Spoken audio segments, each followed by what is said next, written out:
This is the 19th season of Bass Talk Live. BTL is presented by Bass Cat Boats, Strike King Lures, AFTCO, Pro Guide Batteries, X-Zone Lures, Shoreline Boat and RV Repair, Spro, Gamakatsu, Big Bite Baits, The Bass Tank, Denali Rods, Beatdown Outdoors, and Sunline. BTL coming at you.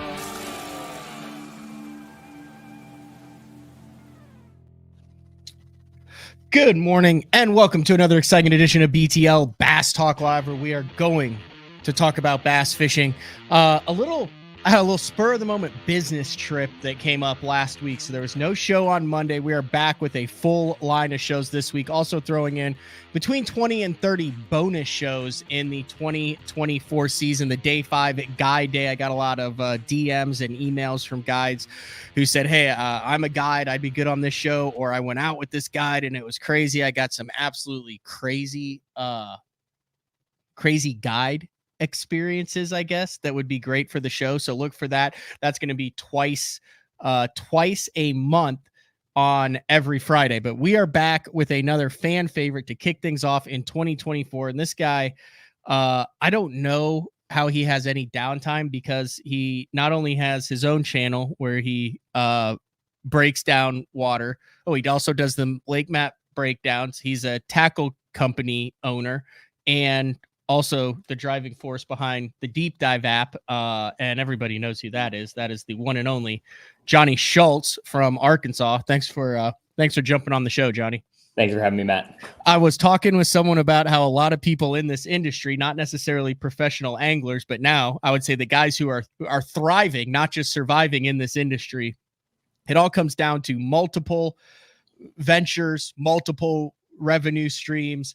And I actually used you as an example as a guy who has 4 or 5 different tentacles in the industry. You are pretty much immersed in it in every angle other than the actual like professional tournament fishing side. But a lot of what you do deals with the professional tournament fishing side. For sure. I mean, main reason for that is the profitability of professional tournament fishing, as we all know.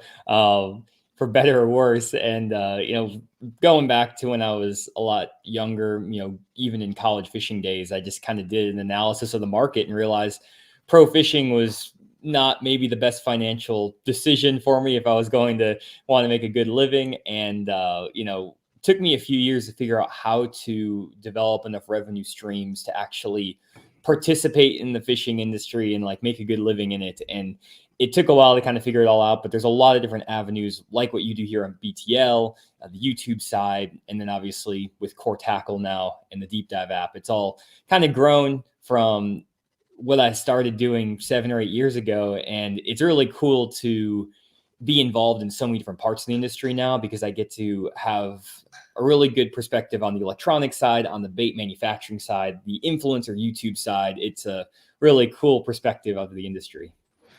See, I have a problem. There's a couple guys that I have a problem having on as guests. You're one of them, because I have you on and I'm like, you know what? I need to just, hit the water, fun fish, enjoy it. I just did that Mexico trip and I was like, I forgot how fun it is to catch a bass. I forgot what bass fishing could be, because I'm always stressed out in the opens. Then you have a guy like Carl Jacobson on or something and you're like, yeah, I'm selling everything. I'm doing whatever it takes to make the Elite Series. I've never given up. Fear my heart. And then I have both you on, and then I'm stuck in this internal struggle of do I do the fish it thing? Do I do the BTL thing? I'm trying to do both 100%, especially in 2024 with more shows, with a completely revamped on the road system for live shows from the Bassmaster Opens, and then putting 100% in the Bassmaster Opens. But I guess first off, congratulations. So you and Matt Steffen have Core Tackle.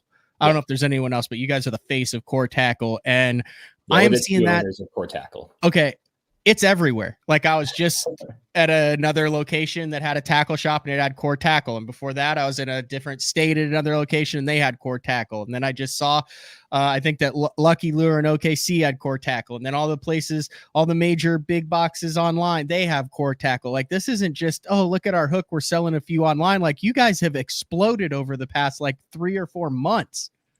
Yeah, it's been really great. We basically started selling the hover rig back in February of last year. So we haven't even been in business for a full year at this point, and been super blessed to get into a lot of great retailers. We're over on like Tackle Warehouse, Omnia Fishing, Discount Tackle. Yep. Recently got some distribution over in Dick's Sporting Goods, which is really cool as well, along with a lot of other smaller tackle shops. So it's been great. Got a lot of great response from the hover rig, and then our tush, the ultimate swim bait hook. And then we just released the Ozark rig, which honestly, I haven't even made a video about or talked about because it's selling so well that with the Ozark rig, we basically are just like trying to almost limit demand slightly so we don't run out of product. But the Ozark rig is really cool. So that's something we're really excited about. And then we also have several new products coming out here throughout the spring that we feel like are going to be just as big of a game changer as like the hover rig was. We have one product in particular we cannot wait to get out. We are like, chomping at the bit to get this product to the market. We have not,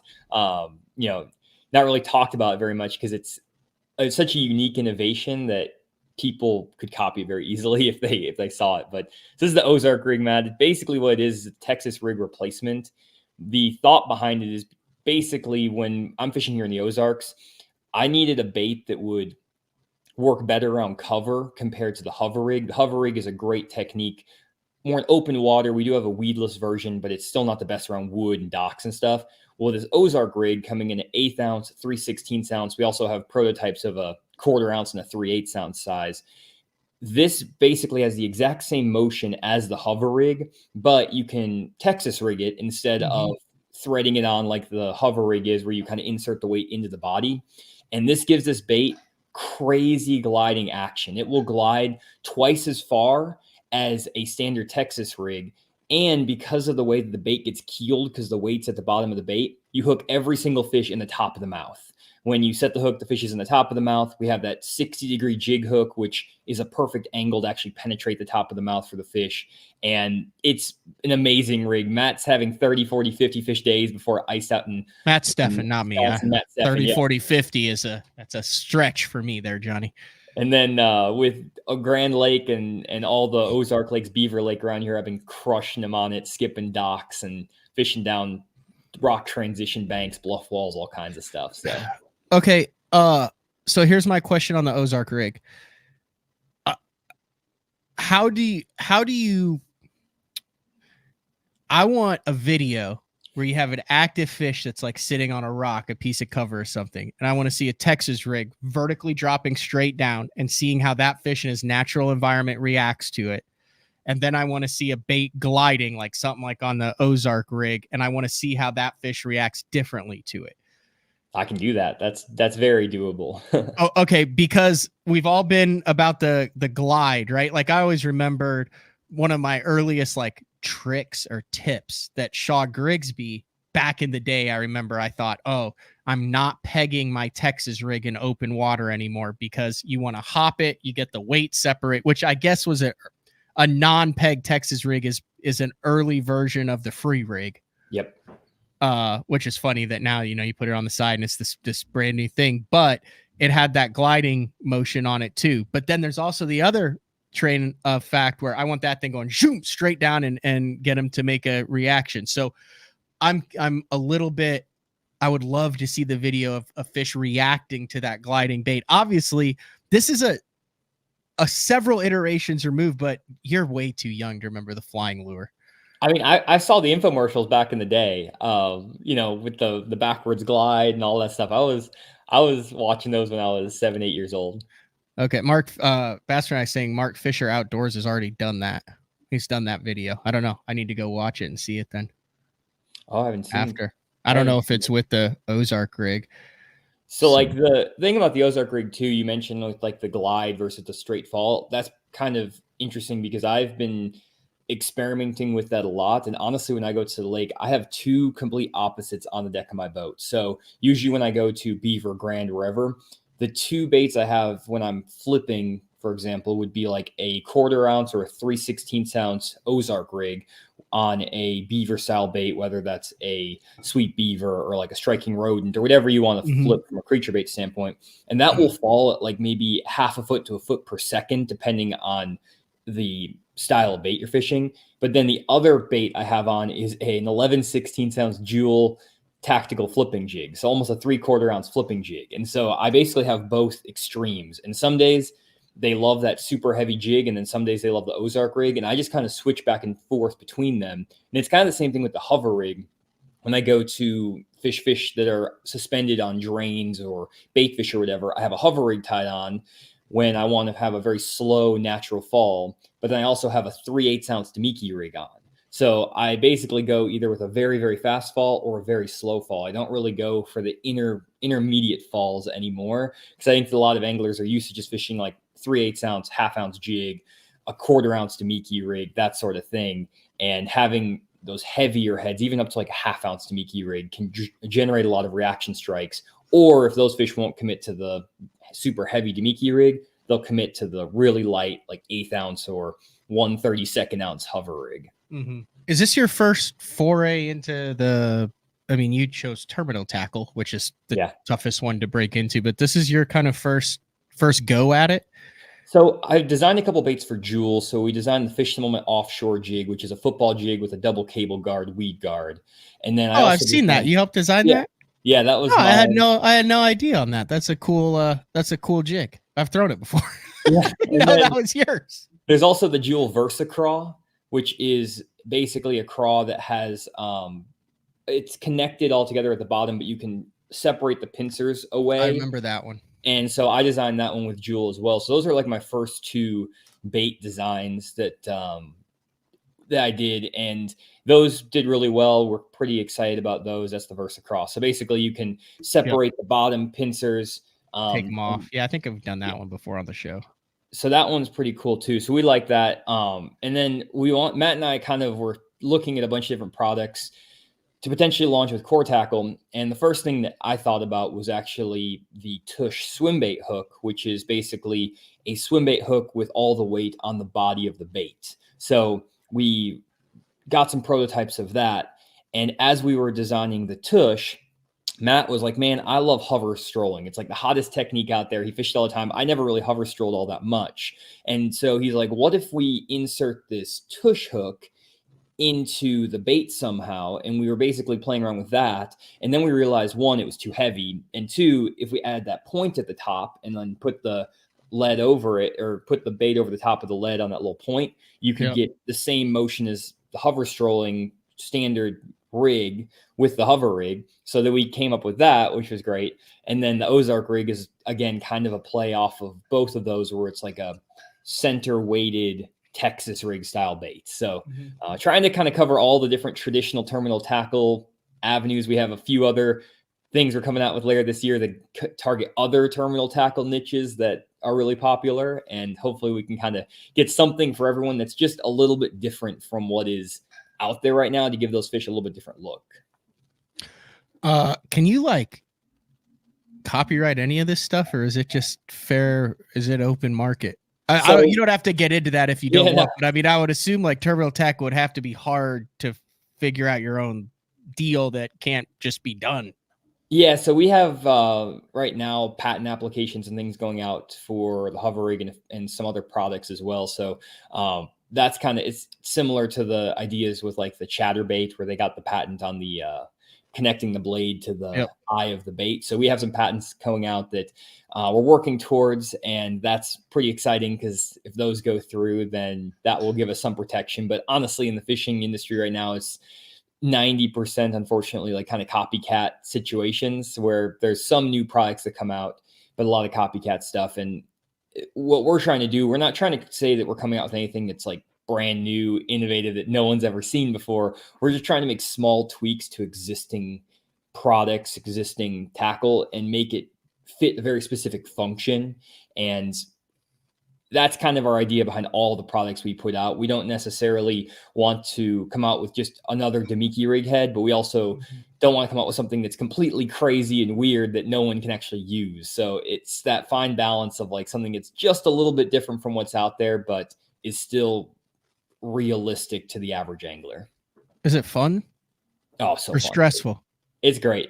I mean, the business side is stressful with running all of that. I used to be working in demand planning for Nestle USA, and did all the supply chain production stuff as well. Did some supply planning. So I have some experience on the supply chain management side. So that helps a lot, and have a good friend who also came to help part-time to kind of organize all the supply chain stuff. So that stuff kind of is complicated, but also kind of fun just because I'm kind of getting back to what I used to do when I graduated college. But the debate design stuff is awesome. The most stressful thing is I have an entire tackle box of amazing core tackle products, and we want to put all of them out, and we just kind of have to wait because we have to get the finished prototypes. We have to get them produced, get them packed, all these different things. And so Matt and I are sitting on 4 or 5 gems where we're like, man, we just want this out in the market right now because people would love this. And we're just having to slowly roll them out. It's kind of, that's the most kind of stressful part, I guess. All right. We're going to take a quick break for the show, and then we're going to dive into something else that you've been on. And I get random texts or calls from you. Very excited, Jonny Schultz, who's like, dude, look what we could do now with the app. Look what we could do. And if you remember last year, we did you did like a pre-analysis video with me, using the deep dive app and the info from the deep dive app to determine how the Bassmaster Open in April on Toledo Bend was going to be won. And we filmed that show prior to the start of that event. And I was looking at it like kind of, hey, let's take a analytical, a numbers approach on where I needed to fish it. That happened to be my worst event of the year because I ended up on the opposite end of the lake from what the data told. Ironically, when we went back after the tournament, and this is the show that you can go and watch for last April. Oh, and they're going back to Toledo Bend this year. That show might get some more views. It was like one by Ben Milliken in the section of the lake that the deep dive app said it would be one in, using 3 of the 4 baits that the deep dive app said it would be one, targeting the stage of fish that it said would be one on Toledo Bend for that type of year. It's amazing if you go back to see how that open was won and then watch that show. It's actually not amazing. It's actually terrifying how accurate that was.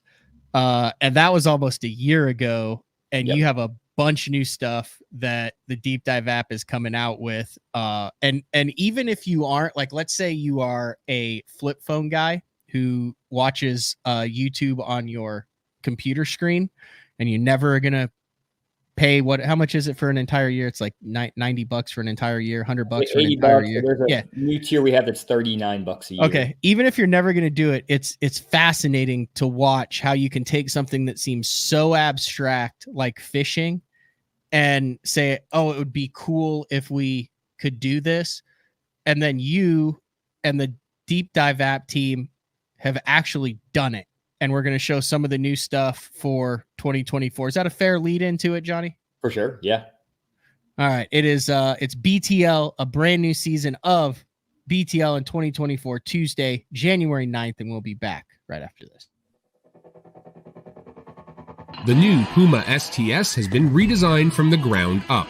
With the angler, design, function, and performance in mind, nothing on this new offering was compromised, and the only thing carried over from the previous version is the name. Based on the Soft Touch series hull that started with the flagship Jaguar, this new model is nimble and performs incredibly well at all speeds with either a 250 or 300 horsepower engine. Featuring a new 96-inch wide-body footprint, this hull measures out at 20 foot 7 inches in length. Industry-leading design coupled with tournament-winning performance. The Puma STS from Basscat. Feel the rush.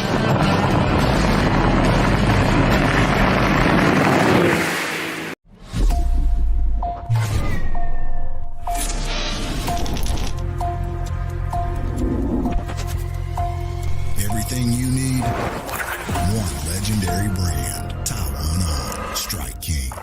All right, guys, if you're a construction worker, soccer dad, soccer mom, you want to be outdoors, you've seen the Reaper. This right here is the zip-up full Reaper, but it's windproof, folks, windproof. And it actually has the mast built in. It's behind me. I mean, if you can look good, feel good, and stay warm, you better check it out. It's the zip-up Reaper. That's right, windproof. All right, we are back, BTL, on a Tuesday, a freezing cold Tuesday. I was driving home this morning. Actually, just made it in the studio for the show, and it is the first Arctic blast, Johnny. Yeah, it's snowing right now, a little bit. And just looking at the Deep Dive app right now, actually, Grand Lake is flying up. So that's what are you looking at? Can you show the screen to show exactly what you're looking at to show that Grand Lake is flying up? So this is the app right now. So if you look at Grand Lake, we have all of these at the very the home tab at the top. You can actually see the lake level and the current flow, and you can see by week, and then you can actually scroll in here and see what the water level has done hour by hour. So you can see that it's jumped up, and then you can look at it. Here, it's hard to do that. You can look at that looked really good. So you can see that daily right there. And then you can also see the current flow. And we have this for thousands of lakes across the country, but you can see the current flow when it's flowing at certain times of the day, things like that, the amount of current. So look like on Saturday, they didn't really pull a lot of current throughout the day, but it's kind of interesting. Like if you're practicing for a tournament or whatever, and it's okay, I crushed them from 9 a.m. to 11 a.m. on a Thursday. And then you get to the tournament day, and it's well, they only pulled current from, actually, they didn't pull any current basically, except for maybe right at noon or something, right at 10 o'clock. So maybe that 10 a.m. is going to be your bite window for that day. And it's why did I catch 3-4 pounders right at 10 o'clock on Saturday and then suck the rest of my tournament? Well, it's probably because they started pulling 13,000 cubic feet per second of current. Bam. That's what those fish were doing. So if I'm one of the 54 guys in the Classic, I can have that app on the water, and it's legal to have that app open, use it in tournaments, right? Because 100%. It's simply information, public information. It's like going to 6 different websites and trying to figure out where the pertinent information is. You're just putting it all in one spot with one click. Exactly. I mean, it's the same thing as let's say you had let's say you were going to the LakeMaster app or any other app where you're getting LakeMaster chart data. So, I mean, that's how I see it. I'm not an expert on the rules on Bassmaster or anything like that. So no, I checked with them before too, because I've used the Deep Dive app during practice and stuff like that for water clarity, wind, water level. Here's the water clarity right now on Grand, which is crazy. It's super muddy. I actually checked this a week ago. We actually have a new feature we're launching this week where we're going to show, right now, you can kind of see the water clarity around the lake. And you can see it moving and changing and where the clear water and the dirtier water is. And we're actually going So that's moving based on time, No, that's just filtering the different clarity. So at the bottom, you can kind of not. Yep. It's a scale from clear to dirty. So if you just want to see where the dirty is, where the stained is, where the clear is, you just use the scale. Yep. And then we're actually adding in the time element here, hopefully the end of this week, where we're going to show 30-day history of this as well. So basically you're going to be able to go back and see a 30-day historical view of the water clarity maps that we've generated. So you can see then how stuff is changing over the past 30 days. So we're literally going to release that update here in a day or 2 days. I don't know exactly when, but we're going to try to get out here any day now. And then got some other. How many lakes do you have that on? We have 130 lakes with water clarity. We have 700 or 800 lakes with section of lake that show you the best section of lake. You got any Florida lakes? We have a few of the Florida lakes. The challenge with a lot of the Florida lakes is there's a bunch of small lakes, like the Harris chain. It's not we have Lake Harris in there, but we're trying to figure out right now, actually, before all the elites and everyone go over there, how to bucket Apopka and all those other small lakes into one lake, or do we need to do it each individual lake? So we're kind of working through it. We have the data in the app right now on our side, but we're trying to figure out the best way to present it to the user. That's the one thing, Matt, that's so hard about app development that I didn't understand is we can do a million things. We have so much cool stuff behind the scenes that we've never shown anybody that is really amazing. But the development to make it work on multiple devices, make it work for multiple users, all the different edge cases. A simple project that you might think takes a couple of days or a couple of weeks turns into a couple of months in no time. So it's prioritizing our dev team and the resources we have to make, the best stuff we can. And I mean, if we could just have everything we have in our like testing fields, like in the app, and it was working, we would double the features in the app, but they're not quite working on every type of lake. I mean, think about it. You have Florida lakes, you have TVA lakes, you have highland reservoirs, natural lakes. So like, unlike a lot of other things where maybe the app is specific to just one very small niche, with fishing, you have to basically have features that work across all different types of fisheries across the entire US, tidal fisheries, again, all these different things for different species of fish. So the complexity of actually bringing anything to the market with an app in the fishing industry is extremely complicated.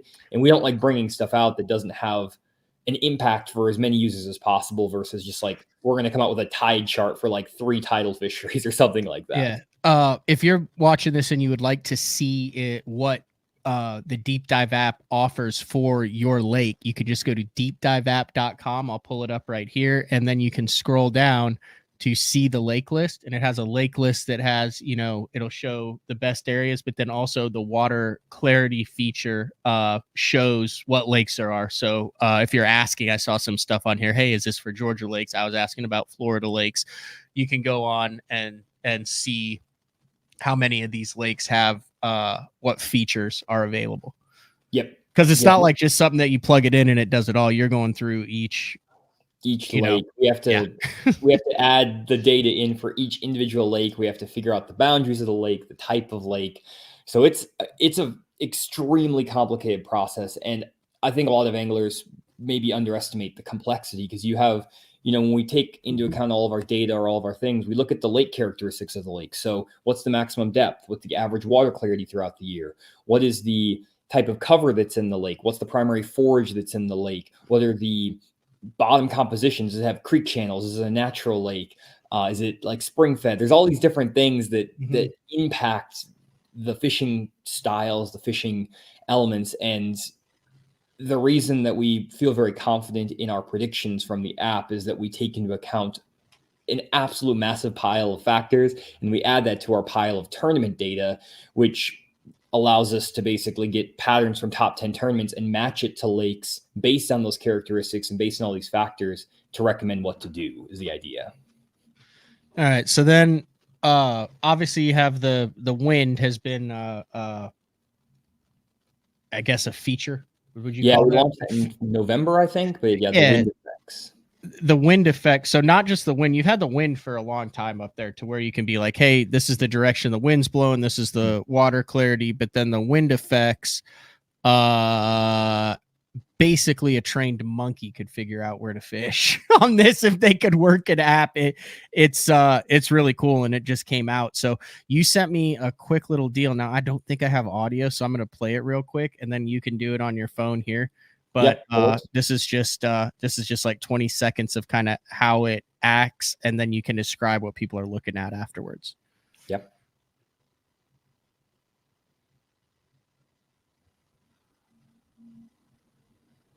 So there you can see that everything's changing with the slide bar. So explain what the wind effects is.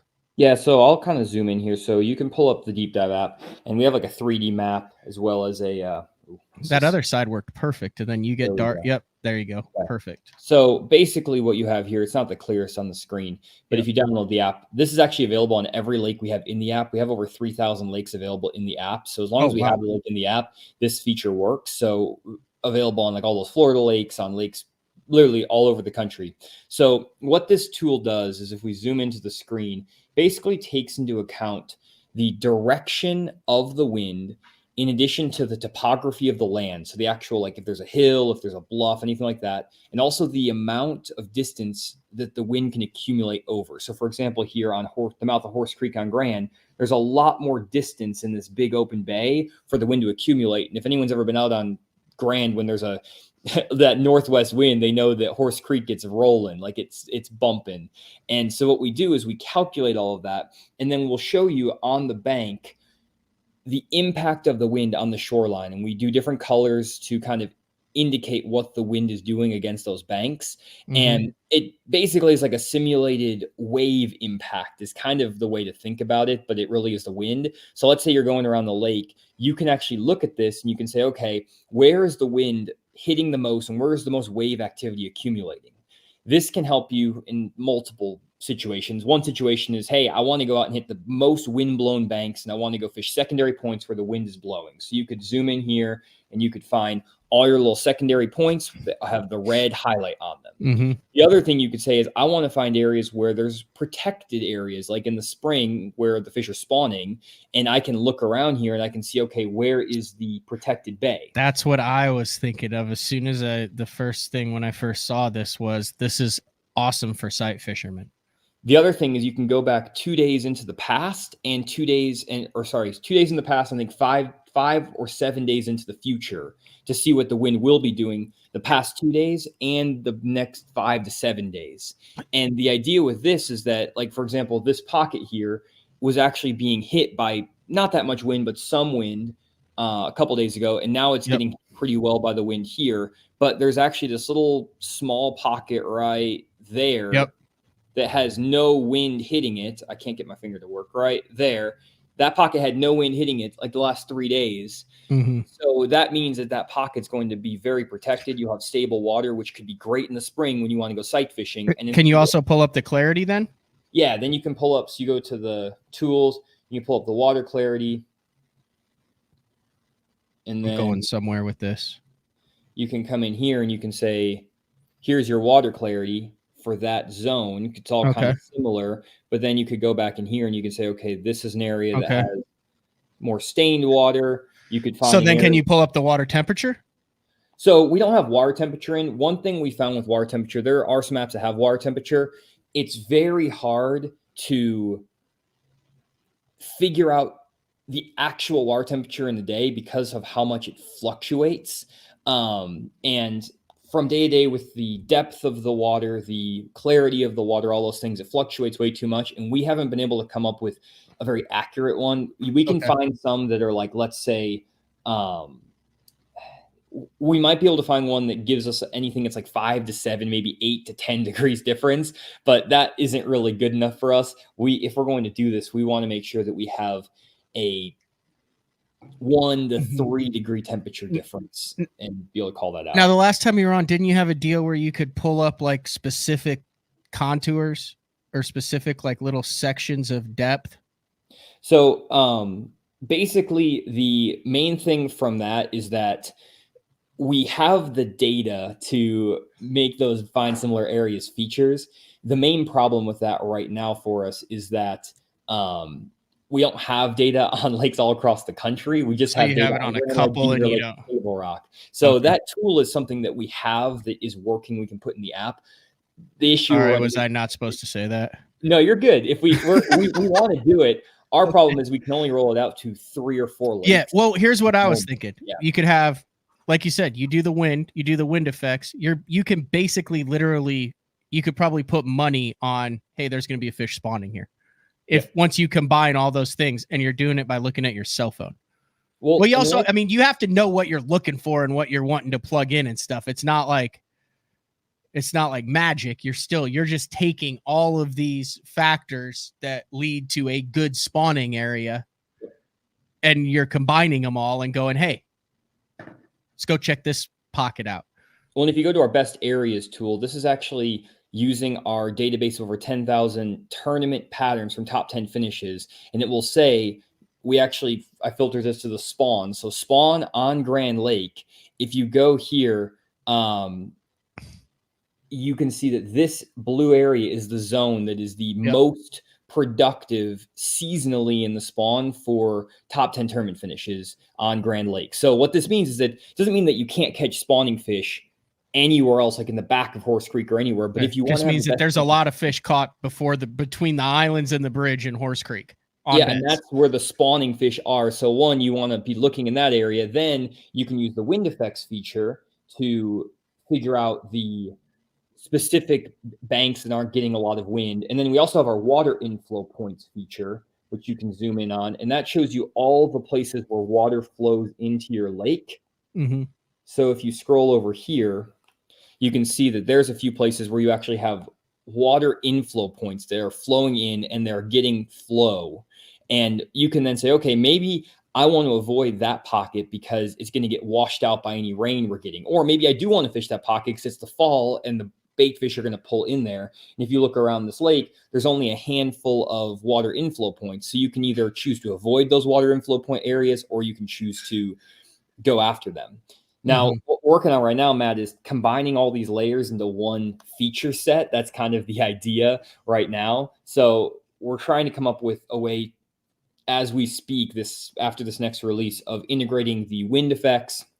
And I'm kind of getting blurry because I'm now going back and forth. Yeah, no, it's all good. But we want to find a way to integrate the water clarity, the best areas, the wind effects, the water inflow points, and be able to give really accurate recommendations on where and when to fish. And that's really what we've been building on for the last little bit. I'm just going to stop my camera for a second and restart it. Okay, that'll work. Sometimes we'll fix the it's not really working. Anyways, I'm blurry, That's guys. We'll take another short break instead of a long break, and that'll allow you to reset it. That's what we've been working towards for a while. And the idea is that we need to build up all these base layers first. We need to figure out the wind, the water clarity, figure out the zones of the lake based on historical tournament data, figure out these inflow points.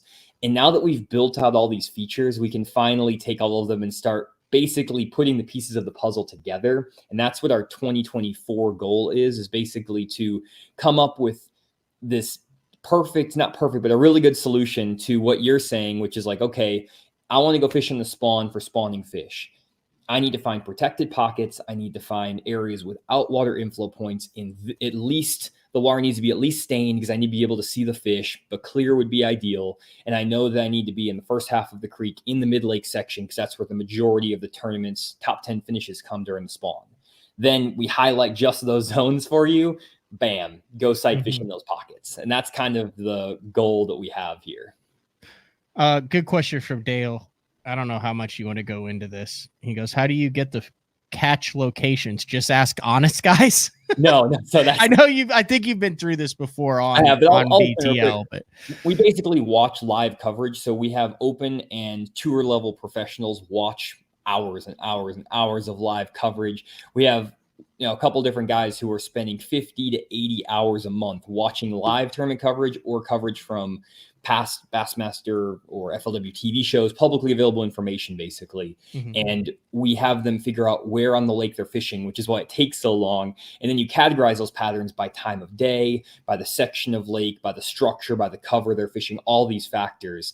And it takes so much time because these guys are literally like doing background comparisons of like where they are on the lake, like, oh, there's that building or that silo or whatever. A lot of these guys have been to these lakes before, so they kind of know where their stuff is anyways because they've traveled across the country. But we don't take the word of the angler. We don't say, oh, this guy said he caught them here. We want to have verifiable proof. And we've put a ton of time and a ton of resources into collecting this data to make it accurate. Because otherwise, if you just like do like dots and say, hey, someone said they caught a fish here. 1, you don't know if they actually did. 2, you don't know if that was a quality fish. And 3, you don't know if it was in a situation where there was like fishing pressure, all kinds of things. So the data that we have is actually like, under the toughest conditions, middle of a Bassmaster Open or tournaments or whatever, these patterns are working. So if these work during these really tough conditions, they're going to work even better on a Thursday. And that's kind of how we built all this. And we have data, again, for different lake types. So we group lakes by, if it's a TVA impoundment, highland impoundment, lowland impoundment, stuff like that. But we also then take into account, does the lake have grass, standing timber, boat docks, all these things. And we'll filter out the results based on the actual characteristics of that lake, so you actually get accurate recommendations. So it's a multi-step process. There's a lot of data that goes into it, but I'm very particular about the data that goes into the app because I know how important it is. And I know that you can't just like say, oh, this guy caught him in this creek randomly. It's like, no, where in the creek did he catch him? What type of structure was he fishing? What was the bait he was using? What time of day was it? All these things are very important because, as you know, Matt, the difference between rolling up on a pocket and fishing the secondary point at noon compared to fishing the flat bank at noon can be the difference between catching 18 pounds of fish and catching nothing. So that's kind of how we see it. Listen, I'm not an app. Have not been an app guy in the past. This is kind of recent to me in the past couple years. I've got 2 or 3 apps, the deep dive app. What I would suggest if you're not an app guy, like you can go, like I said, you can go to the deepdiveapp.com, check it out. Like, honestly, am I going to look and be like, oh, square bill crankbait, man? I don't use that very much, but I use all the like mapping features. But someone else might be like, I don't know what to throw in here, just kind of depending on your style and what you do. So there's a lot of features that I use every time I go on the water, and there's a lot of features that honestly I don't look at that much. But that's just me personally on that, Johnny. Well, I mean, for me too, like when I go out to the fish, I don't necessarily use like what is the best bait cover structure combination for that time. I have enough experience and understanding and know what I like to do. So I'm using the water inflows. I'm using the wind effects. I'm using the water clarity. I use the best area feature a lot just because it gives me the best general zone that day. And usually more often than not, it's going to be accurate for that day, just because one, we're already taking into account the weather and the wind and cloud cover and time of day, season, all that stuff into the calculation.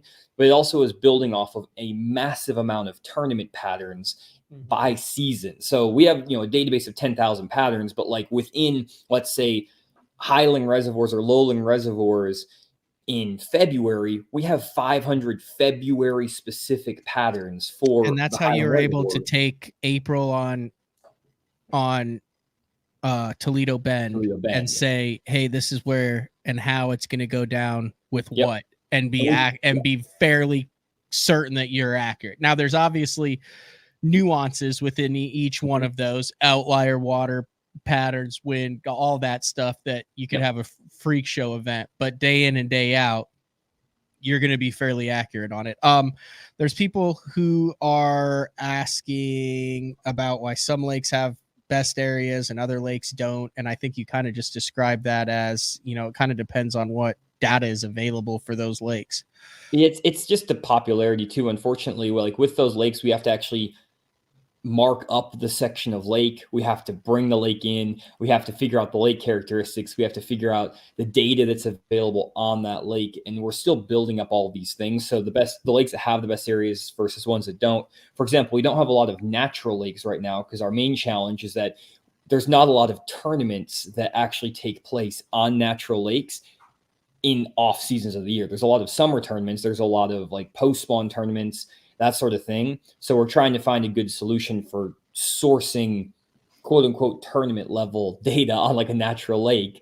And also with the section of the lake on like a natural lake, it's not as easy to break it up by like back half of the creek, first half of the creek, things like that. You almost have to break it up by like whether you're fishing within a few 30 yards of the shore, inside grass line stuff. Then there's the flat with all the grass. Then there's the outside grass line and the drop off. And there's all these other components. So actually sectioning off a lake like that is way harder. Same thing with like a river system. It's so much harder to segment a river system and figure out all of those little nuances, especially when you have jetties there under the water and all these things that play a big factor. So we don't want to come out with a feature on a lake that doesn't actually help the angler catch fish and actually like represent, because the worst thing we can do is send you to an area of the lake that is wrong or that is bad and then say, oh, go over here when there's nothing actually there. So we probably could roll out more features to more stuff and just kind of do it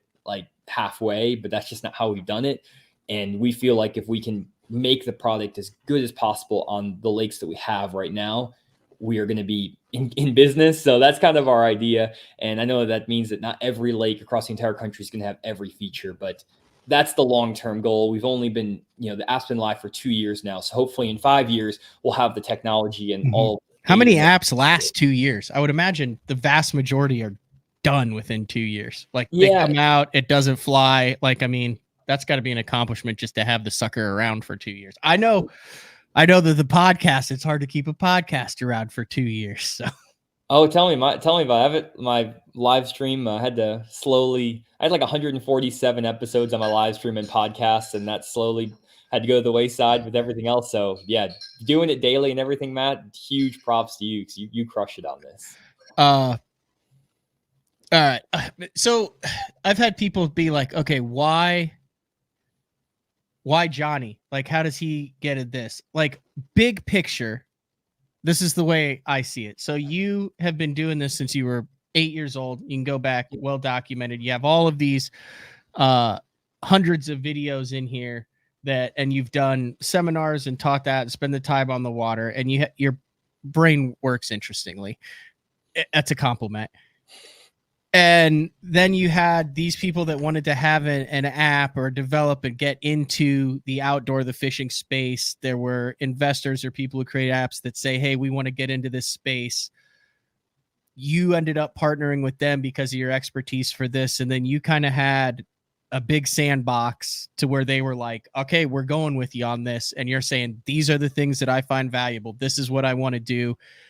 And I don't have the money to do it, but you do. And I have the expertise, but you don't. So let's take your money and my expertise and figure out how we can do this stuff that hasn't been done before, and put a lot of money and a lot of time into it and see what we can come up with. Is that a down and dirty version of how you ended up with the Deep Dive app? For sure. Yeah. And I think the reason the guys reached out to me initially was a team of 3 guys, and now we're a team of 4.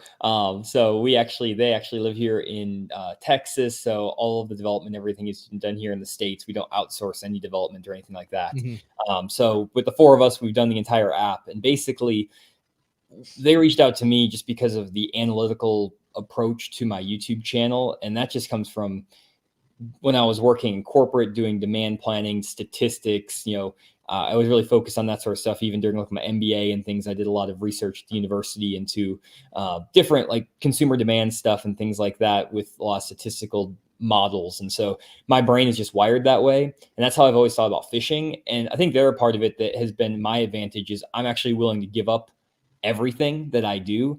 When you look at my YouTube channel, I'm not holding anything back. I show every single spot I catch a fish. If I go catch a 20-pound bag of fish, I show you exactly where I'm fishing, the exact layout with my electronics, with the mapping, with everything. And there's not a lot of people that are willing to give up that type of information, because either they want to keep it for themselves to fish professionally, or want to fish as a local stick, things like that. So I think that definitely helped as well. I was just willing to share everything versus just. You get a lot of crap for that. Like, I would imagine I'd be scared to do that, to like show up at ramps and do that. And no, like, I mean, have you had some people that aren't thrilled with that at like lakes and stuff? I would say 99% of people have been positive about it. I mean, you get some pros, like every time I talk to Jacob Wheeler, he's like, man, why'd you talk about that?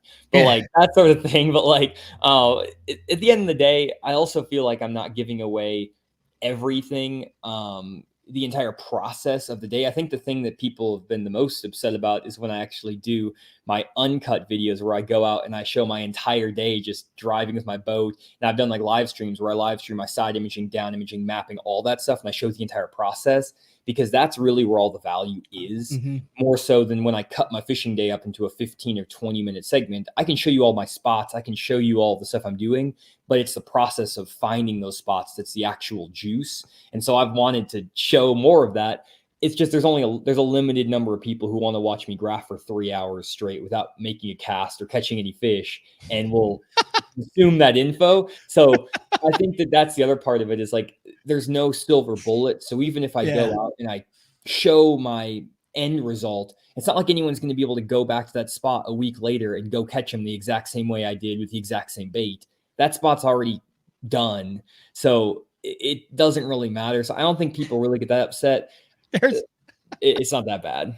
There's people that somewhere there's a guy who goes, he gets a 6-pack, he sits down, he turns on surround sound, completely dark, and he spends a Saturday night watching you side image for 4 straight hours. I mean, I know people watch the streams, and it's funny because it's like I'll get a lot of guys who watch the stream 4 or 5 times. I know, that's awesome. But it's good. I mean, that's what it takes to catch fish, for me at least. And every time I used to do on the water fishing lessons, like guide stuff basically. And that was the most miserable, tell you like a guide story. That was the most miserable time like ever when I was doing that. And I was doing it as like a way to kind of start my business. But I would go out to the lake and I would say, okay, guys, we are going to go out here and we're going to graph. And I would go out to these guys' lakes in their boats. And 90% of the time, Matt, I'd never been on the lake I was going to because I had just kind of moved up in this area. So I was going to brand new water in a brand new boat with electronics I've never touched before. And I am going to go show them how to find offshore fish.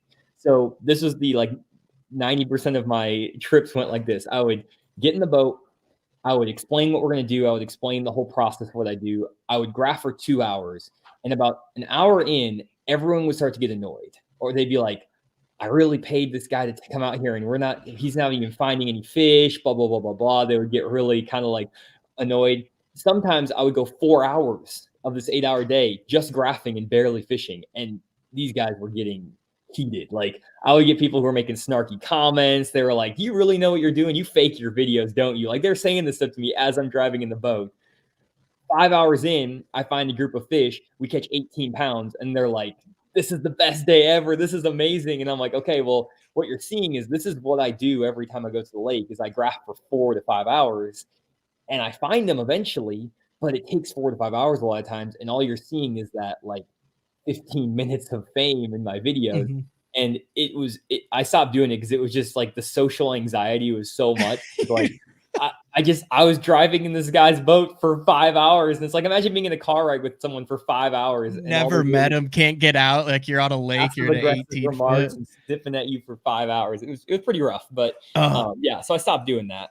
That's why I started the guide podcast, because I wanted people to, it'd be awesome if someone could come on and be like, listen, we are going to stare at a screen for 4 hours. You are going to be bored. You are going to question what I'm doing, but there will be a moment where there's a payoff. I do that.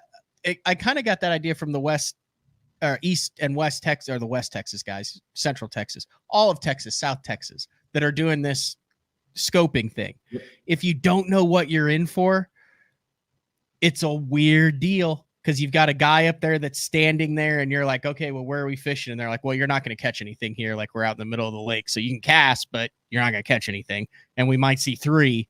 And then I've got to catch the first one because I got to show you what the heck we're doing and what it looks like on the screen. And then I'll give you the opportunities for the next one. But it's like trophy mountain goat hunting. You're not going out and shooting 100 doves on opening day that are on the power lines. You may get one shot at this thing in a week of hunting, but it's going to be something you'll know. So anyway, that's where that whole thing. Yeah. I do have to ask this question real quick. Yeah. Because Bass Fanatics, he's on me about it. Alabama specifically, why are there no best areas feature on Gunnersville? Is there any reasoning behind that? There is a best areas feature on Gunnersville. Oh, okay. I don't know. He's asked it 6 times. If you don't have those things, a lot of times you haven't updated the app. So if you have the app, I would highly recommend going into the App Store or Google Play Store and updating the app, or delete the app and reinstall it. Because the app, and if you don't have automatic updates on with the app, then all the new features, you might be on a version from a year and a half ago, and we've added 15 new features and all this new stuff, and you won't be seeing it because you never updated the app. So on our side, we can't do anything about that. You just gotta make sure you update the app. One thing I will say, Matt, that's crazy about the guide stuff is nowadays there's live scope, which I think would actually make it a lot easier because you can see there's some fish. And I also have an aqua view camera now, so I could drop the aqua view and be like, look, there's the bass right there. They're there. They're just not biting. When I was doing this before, I'm just doing the side imaging, down imaging, 2D sonar. So they had to trust me that the little tiny dot on the screen or the little subtle thing had fish on it. And there was a lot of it was timing where I remember one trip where I went out and we fished a spot 2 different times because I saw them loaded on it. And I'm like, they're just not biting. And the guy's like, this guy doesn't know what he's doing. We pull it for the 3rd time and he catches a 6-pounder and a 9-pounder on back-to-back casts. Wow. And this was over when I went to North Carolina and I was doing the lakes over Falls. I was on Falls Lake over in Raleigh, North Carolina. And we were out there forever. And we didn't find anything, but I knew the spot, they're loaded here. We just got to hit the timing right. And the whole day I was like, oh, fine, whatever. And then a 6 and a 9 back-to-back casts. Mm-hmm. It's oh my gosh. And we had 29 pounds for 5 fish that day off that spot. So that was, I think it would be easier nowadays with live scope to kind of do that sort of thing. Dale Gribble has taken a break from chatting with Hank and is saying guides need to do all that on their own time. Just take me to the honey hole and let me slay. That's the difference between what you're signing up for, what you are expecting. So it's two completely different worlds. There is a guide trip where you go to catch fish, and then there is a guide trip where you go to learn how to catch fish, and anything that you may or may not catch is a complete bonus and just a validation of the previous 7 hours in the boat.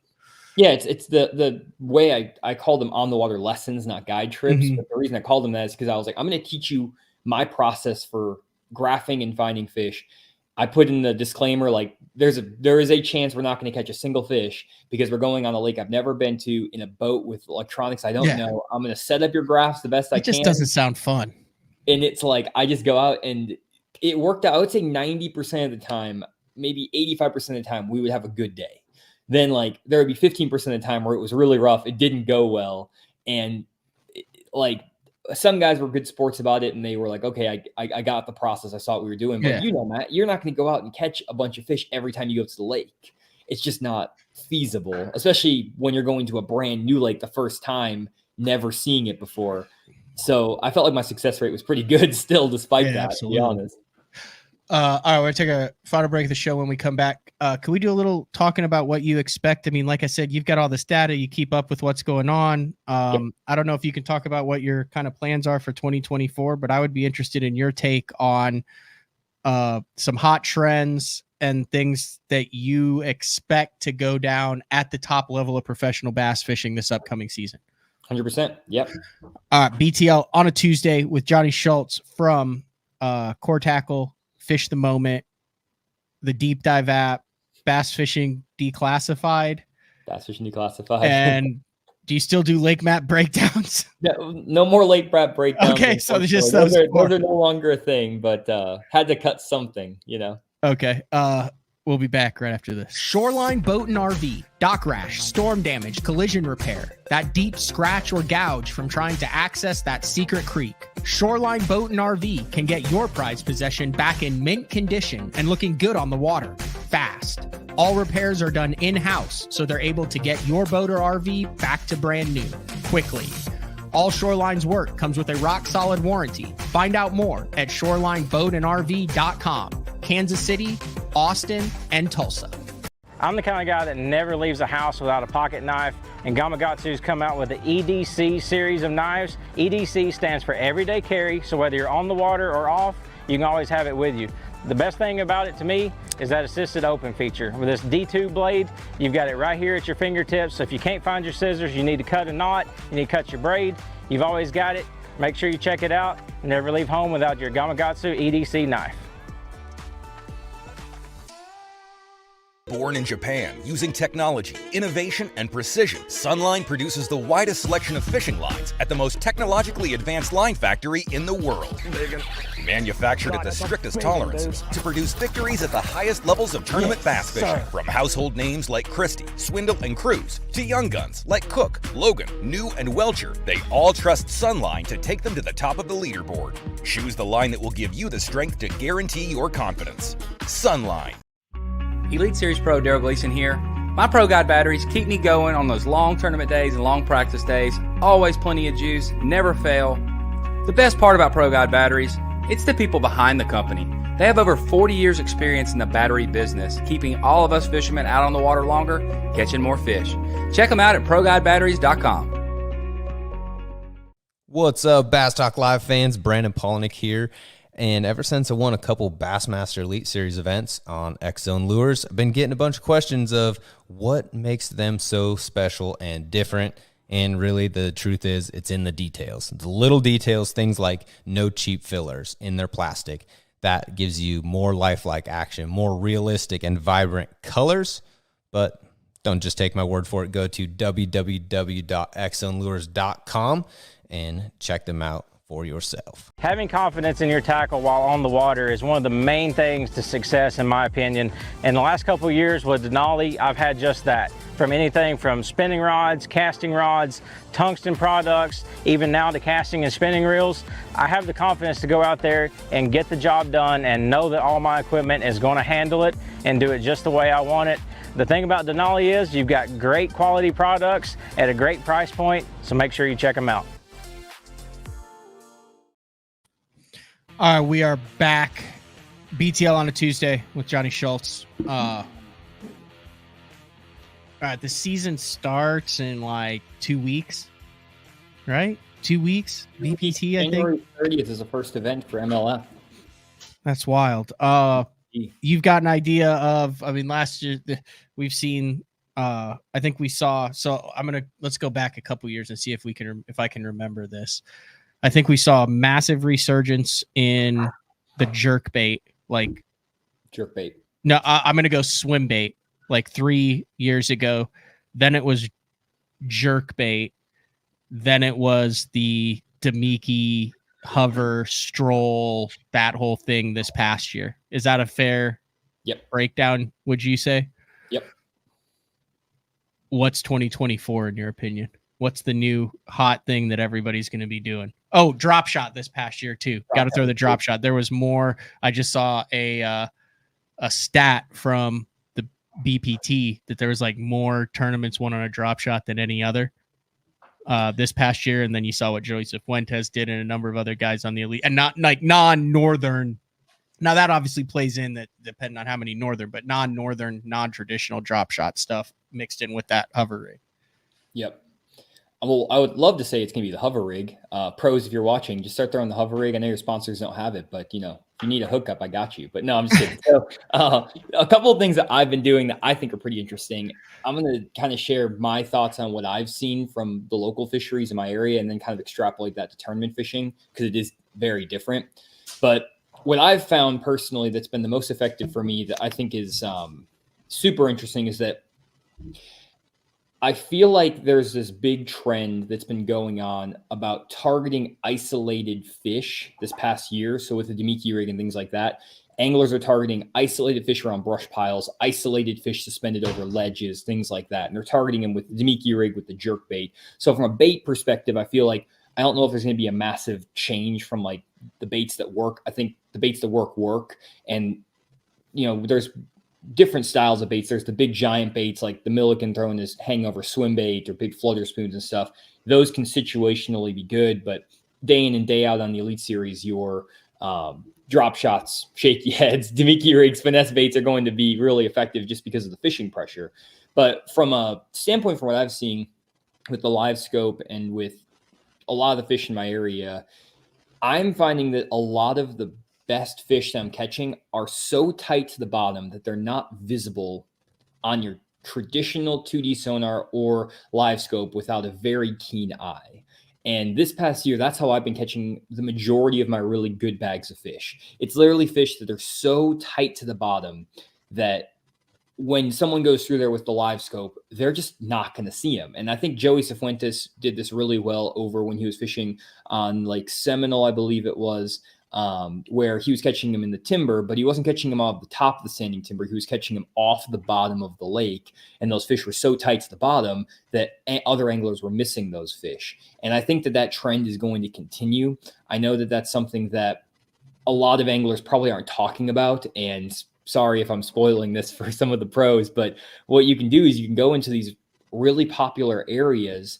And if you have a bait that has a lot of drawing power, you can actually get these fish to reveal themselves. So what I've been doing is I've been trying to use really, really big baits to draw these fish off the bottom in areas where I feel like I have a good inclination that there's some fish, whether I see them on my 2D sonar, I see them on my side imaging, but I'm not seeing a pile of fish. I might see 2-3 fish on my sonar. And I just kind of get this like inclination, like, oh, there may be some like shad in this area, or maybe there's rocks, there's some crawfish, or I see a school of crappie or something. And what I'm doing is I'm going through those areas and I will pitch like a spoon, like a big 8-inch flutter spoon. I've been throwing the new 7/0 1/4-ounce tush hook from Core Tackle with an 8 or 9-inch depth Sakamata shad. It's a giant fluke. And I've been working that where it's a little bit too shallow for the big flutter spoon. And I've also been throwing a top hook swim bait through the 316 top hook swim bait. It's similar to the hangover swim bait. It was what a lot of the guys were using. The Rising Sun, that one. So I'm using that bait. So those 3 baits for me have the most drawing power. And what I'm doing is I'm actually pulling those fish off the bottom with those big baits, because those are the only baits I can get to actually pull those fish off the bottom. Then once you find them and you see them actually, and it's crazy because you'll have one fish that'll follow it, and all of a sudden you'll see 9 fish or 10 or 15 fish that pull up off the bottom that you never saw. And it's almost like what they were doing at the classic, at least Gustafson was doing at the classic moping for the smallmouth, where they would be so tight to the bottom that you would just sit there. You'd see one come up and then you see 7 or 8 smallmouth following it. But largemouth do this too, and spotted bass. And I've been finding that that's been a very effective technique for me. And I'm not always catching them on those big flutter spoons and things like that, but at least I'm drawing them out. And then I'm retargeting them with Nico rigs, drop shots, Demiki rigs, stuff like that. And that to me has produced my biggest fish this year by far and my most number of like quality fish. I didn't have a day this year where I pulled up on a ledge and caught 20 pounds of fish, just fishing a standard ledge, fishing a standard brush pile deal. I had one day, I think I caught them on the brush piles where I had 20 pounds, but like nothing crazy. But like my days where I had like 20 plus pounds and it was like the good old days, like 3 to 7 years ago, it was all on those fish that would be like in the middle of a ditch, in the very center of a ditch. And then you would like drop that spoon down there and you watch 5 5-pounders follow it. And there'd be like 15 more down the center of this ditch, belly on the bottom.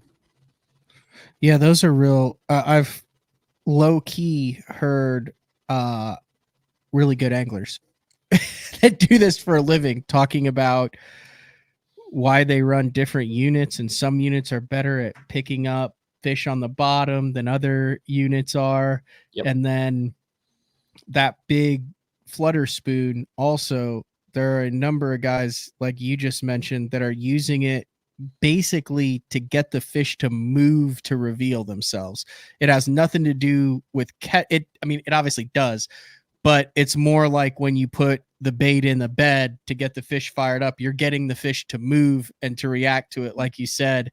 And it's a real interesting combination between the big bait and the combination of electronics they're using. Do you think these fish have always been on the bottom, or do you think that they're already adjusting because they live in that area? It has everything. They've always lived in that area, but if they're suspended, they get jacked with.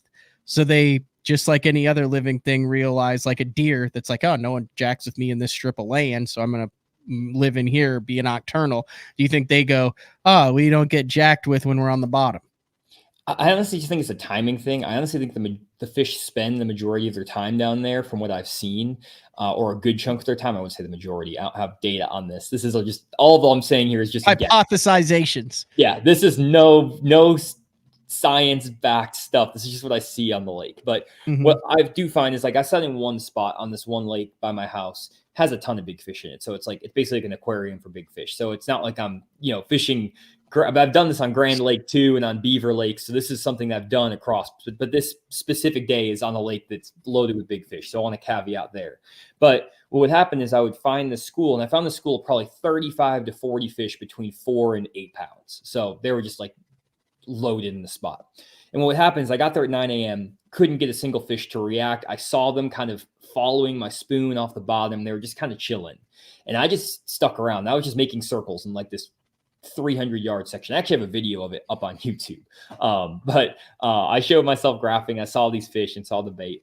And anyway, so I went, and all of a sudden the bait fish started rising up in the water column, and I would see a few of these big fish rising up out of the, bottom of the lake, and they'd start chasing these shad on the surface. So I started throwing that big fluke, that 8-inch depth Sakamata shad with the 7/0 1/4-ounce tush. Now burn it and stop it, and burn it and stop it. You love the tush, don't you, Matt? No, I just like the 7. I mean, it's just the bait's like that big. It's just massive. A giant bait. So that's what I'm laughing at. Would reel, and I would burn it and kill it, and these fish would come up and just destroy this giant fluke. So I caught like 2 or 3 3.5 to 4 pounders doing that. Then I started throwing the spoon down there and ripping the spoon off the bottom because these fish were getting a little more active. And then I ended up catching like over a dozen 3 to 4 pounders doing. And they were there the whole time. And they're there the whole time. And then the school completely shut down, and I couldn't get them to bite anything. I couldn't get them to bite a drop shot, a shaky head, anything like that. And they completely shut off, and I wasn't able to catch another one of those fish the rest of the time.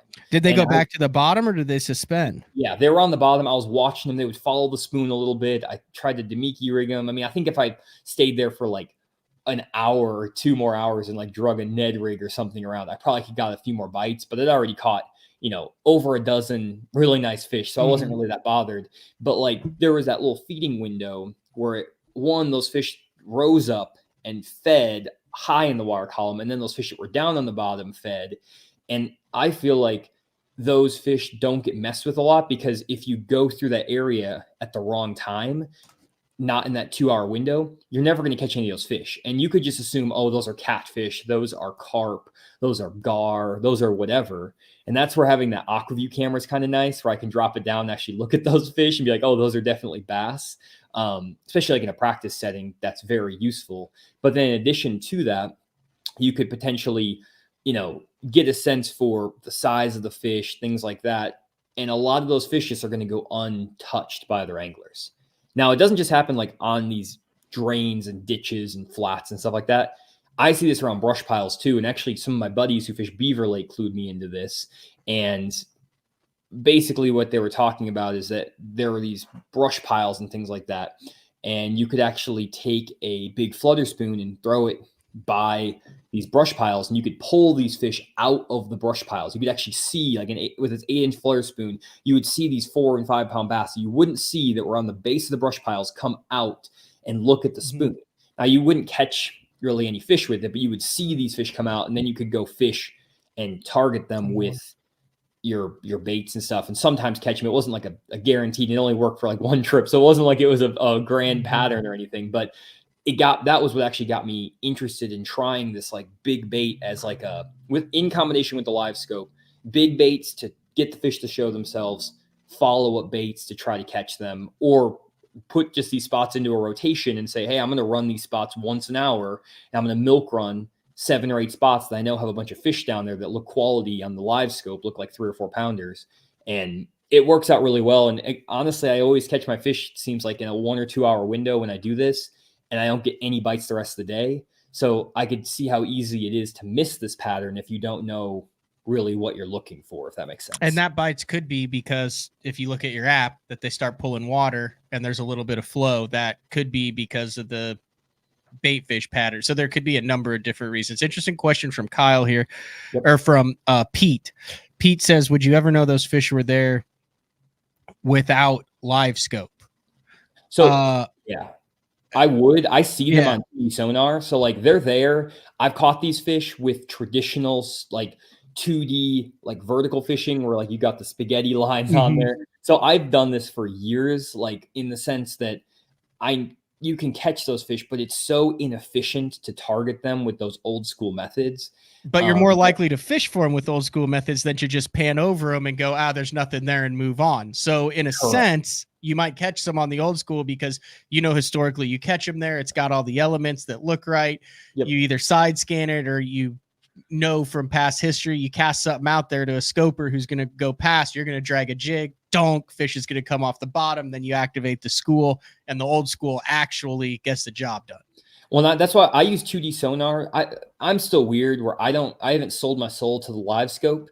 I still start my day every day graphing for 2 to 3 hours with traditional sonar, because I know with my 2D sonar and my down imaging settings that I can pick out those individual fish on the bottom. Again, if you watch my YouTube videos, I show myself doing this in every video. So it's not like it's not there. Proprietary information. Yeah.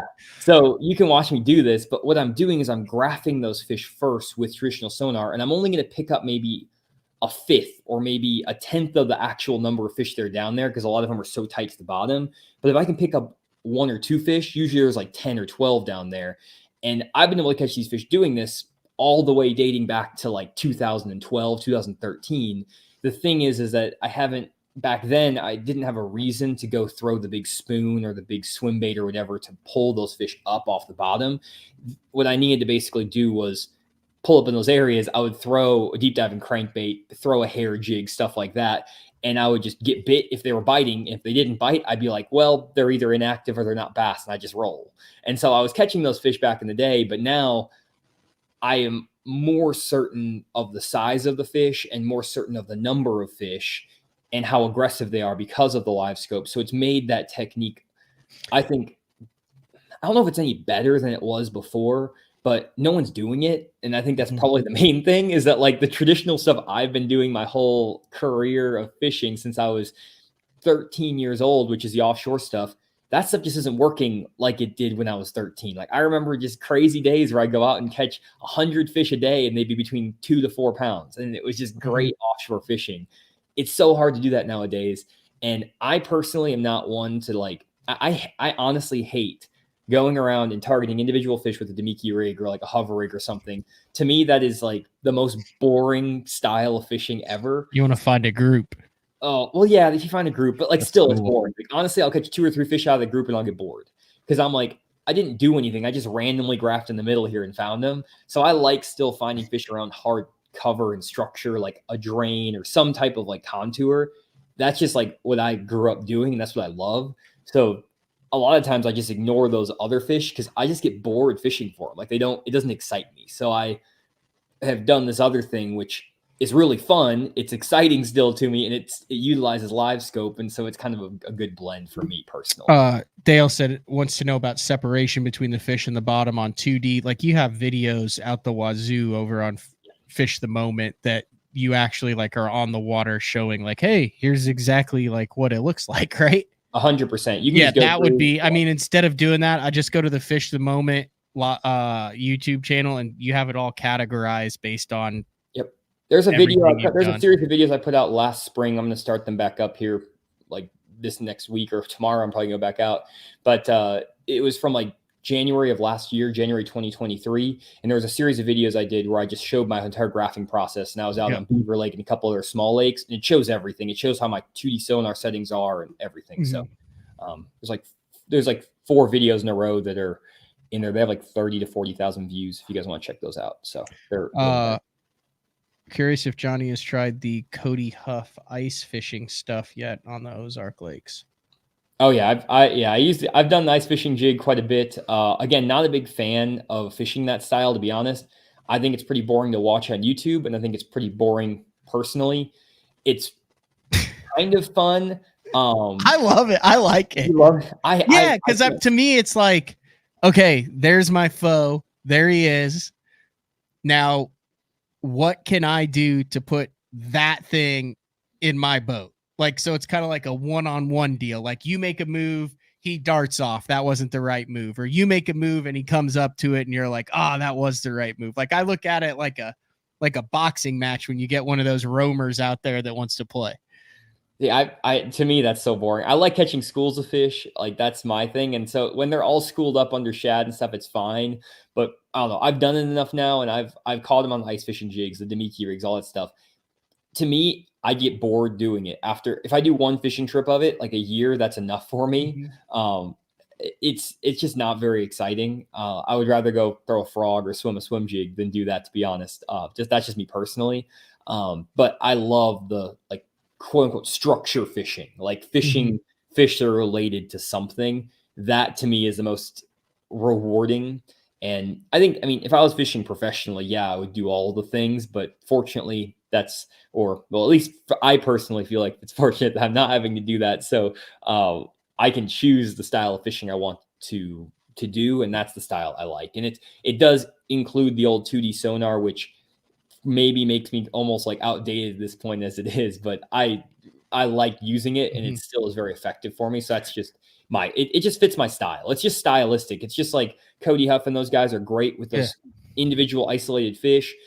There's guys who are still really good up shallow, flippers, stuff like that. I'm a structure guy. That's just what I've always done. So that's kind of just my style, if that makes sense.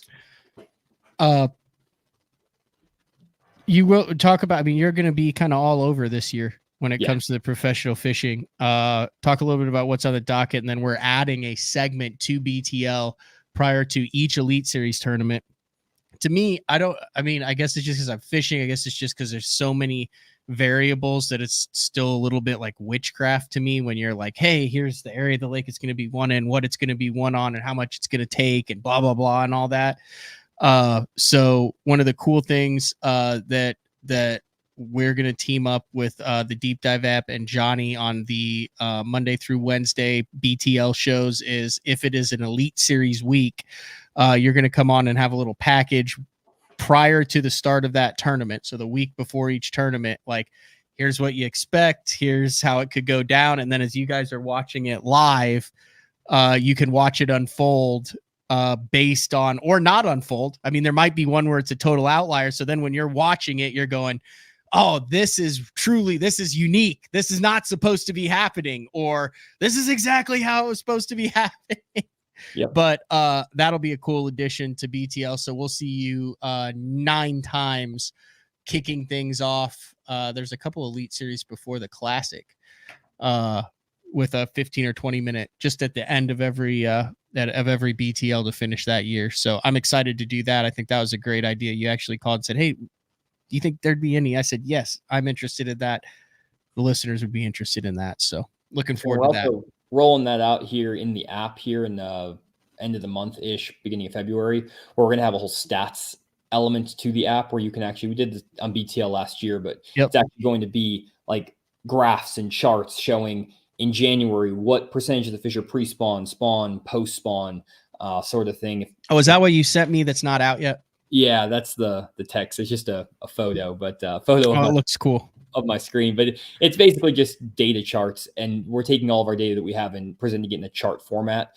And that's kind of the idea. And all of this is just saying, okay, based on our, 500 tournament patterns that we have in that season of the year on a lake with all those characteristics, here are the potential things. Here's the statistically the best. And it's not to say that that's what's going to happen, because a lot of times if you look at that, it's like that's the bait that's the most consistent, but that may not be the bait that wins the tournament, because a lot of times outlier patterns win tournaments. But if you were going to say, what is the majority of the top 10 doing?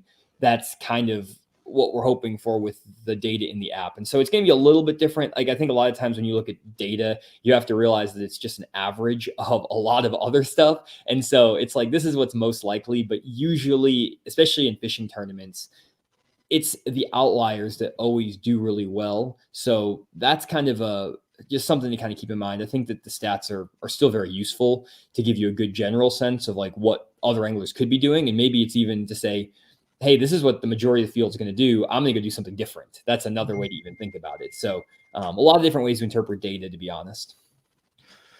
All right. What else you got?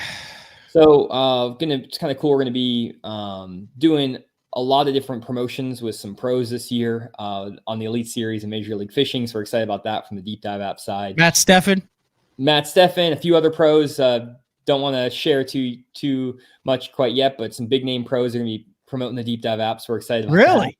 That. Yeah, it's exciting. So now you're a that hat too. Now you're sponsoring anglers. Yeah, we got several pros too that are sponsored from Core Tackle as well that we're excited to have on the team. So that's kind of a whole other element of this. And then with Core Tackle, again, we have 3 or 4 new products that we're super, super excited about. Matt shared a few of them out. We have this really cool swim jig we're coming out with that basically puts the majority of the weight down the shank of the hook, which gives the bait a ton of additional side-to-side roll. So that swim jig's super cool. We have like a compact finesse one and then like a standard swim jig.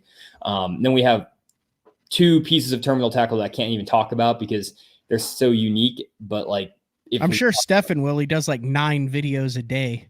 I've told him to run out of stuff. We've discussed not to talk about them. He's gonna run out of stuff. He'll have some sort of.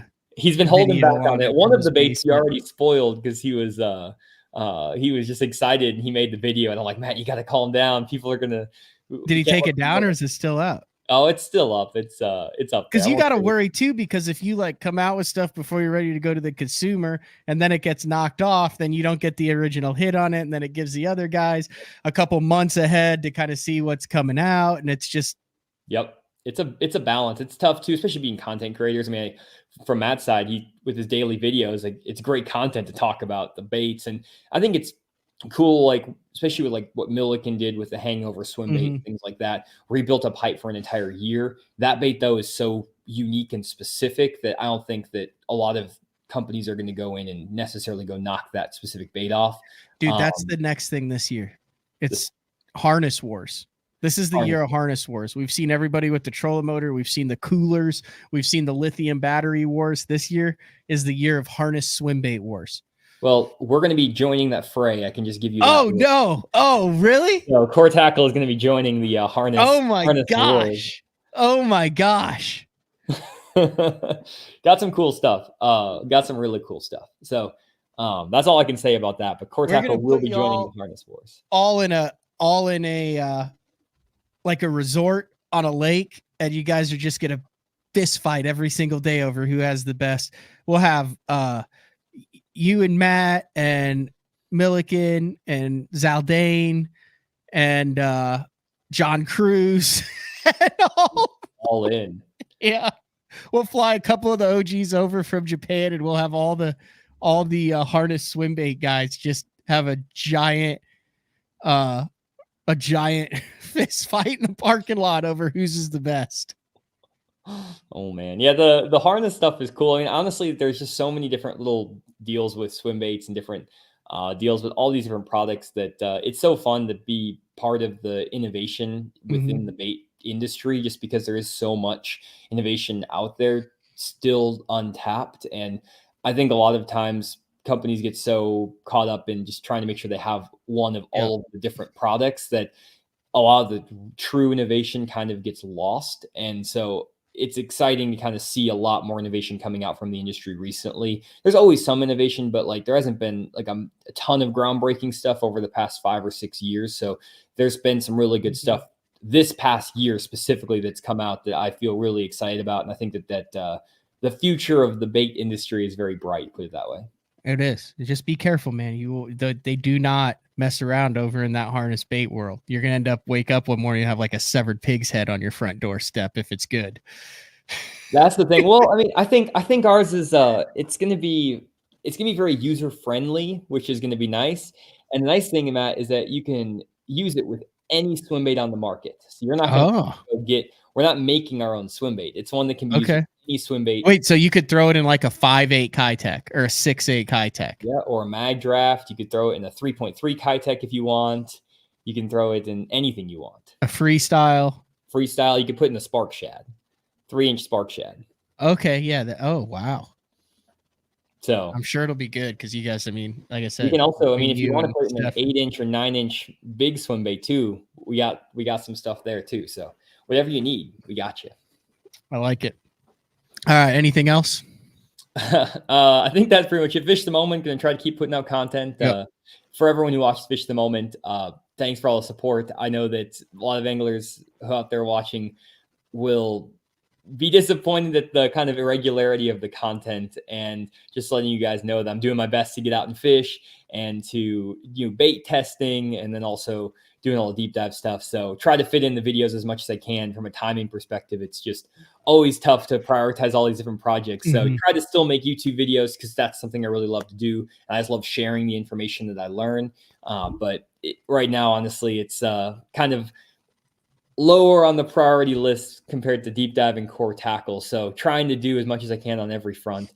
So hopefully you guys are enjoying the videos that I can put out, and I still try to put as much effort into them as I can. So even when I do put them out, they're high quality. So that's kind of who do you have over am I completely off base, or you're still kind of one of the driving factors behind the bass fishing declassified? That's like you, Stefan Bergov, Kyle Cordiana.